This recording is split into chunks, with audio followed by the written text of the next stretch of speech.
കൂട്ടുകാരെ, നമ്മുടെ വെജിറ്റബിൾ ദോശ അങ്ങനെ വന്നു. നമുക്ക് 4-5 നമ്മൾ ഉണ്ടാക്കി എടുത്തിട്ടുണ്ട്. നല്ല സൂപ്പറാണ്, ഇത് സൂപ്പർ ടേസ്റ്റിയാണ്. കണ്ടോ, നമുക്ക് ഉണ്ടാക്കി എടുക്കാനും എളുപ്പമാണ്. കറിയൊന്നും വേണ്ട. അപ്പം എല്ലാവരും ഒന്ന് ട്രൈ ചെയ്യണേ. നമുക്കിതൊന്ന് മറിച്ചിട്ട് കൊടുക്കാം.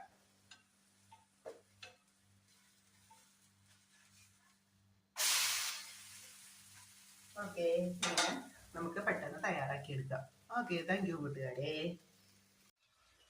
ഹലോ കൂട്ടുകാരെ, എല്ലാവർക്കും നമസ്കാരം. നമ്മൾ ഇന്നൊരു വെജിറ്റബിൾ ദോശയാണ് തയ്യാറാക്കുന്നത്. നമുക്ക് കറിയൊന്നും ഇല്ലാതെ തന്നെ നമുക്കിത് ഉപയോഗിക്കാനായിട്ട് പറ്റും. അപ്പോൾ വെജിറ്റബിൾ ദോശ തയ്യാറാക്കാനായിട്ട് നമ്മൾ എടുത്തിട്ടുള്ളത് മാവ് എന്ന് പറഞ്ഞാൽ ഗോതമ്പ് പൊടിയാണ്.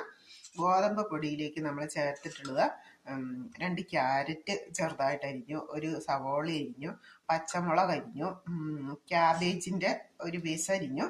അപ്പോൾ അതെല്ലാം കൂടെ നമ്മൾ ചെറുതായിട്ട് പച്ചമുളകും അരിഞ്ഞു തേങ്ങയും ചെറുതായിട്ട് എണ്ണയിലൊന്ന് വഴറ്റിയെടുത്തു. നമ്മൾ ഒരു തോരൻ വയ്ക്കുന്ന പോലെ അത് പതുക്കെ ഒന്ന് ആവി കയറ്റിയെടുത്തു. അങ്ങനെ ആവി കയറ്റി എടുത്തിട്ടുള്ള ഈ കൂട്ടുകളെല്ലാം, വെജിറ്റബിൾ കൂട്ടുകളെല്ലാം നമ്മൾ ഈ മാവിലേക്ക് ചേർത്ത് ആവശ്യത്തിന് ഉപ്പും വെള്ളവും ഒഴിച്ച് നമ്മൾ തയ്യാറാക്കി എടുത്തിട്ടുള്ളതാണ്. ഇനി നമുക്കിതൊരു പാൻ ചൂടാക്കി നമുക്ക് ദോശക്കല്ലിലേക്ക് ഇടാം. നമുക്ക് സൂപ്പർ ദോശ കിട്ടും. ഇത് ടേസ്റ്റിയാണ്. കറിയൊന്നും ഇല്ലെങ്കിൽ നമുക്ക് കഴിക്കാൻ പറ്റും. അല്ലെങ്കിൽ സാമ്പാറിൻ്റെ കൂടെ കഴിക്കാം, ചമ്മന്തിയുടെ കൂടെ കഴിക്കാം, വെജിറ്റബിൾ കറിയുടെ കൂടെ കഴിക്കാം. ഇതിൻ്റെ ഒരു പ്രത്യേകത, കറിയൊന്നും ഇല്ലെങ്കിലും ചൂടെ കഴിക്കാൻ വളരെ ടേസ്റ്റിയാണ്. കുട്ടികളൊക്കെ വളരെയധികം ഇഷ്ടപ്പെടും. എല്ലാവരും ചോദിച്ചു വാങ്ങി കഴിക്കുന്ന ഒരു ദോശയാണ്. അപ്പം നമുക്കൊന്ന് ചുട്ടു നോക്കാം.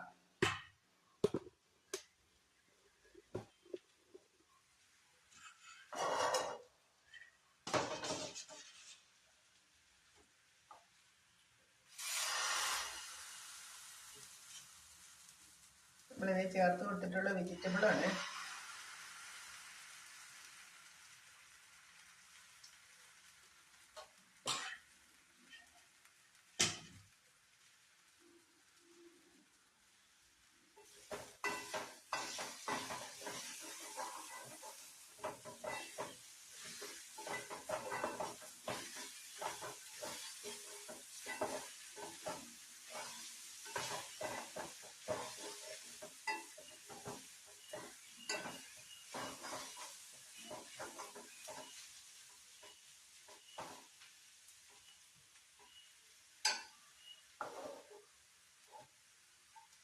നമ്മുടെ ദോശ ആയി വന്നിട്ടുണ്ട്.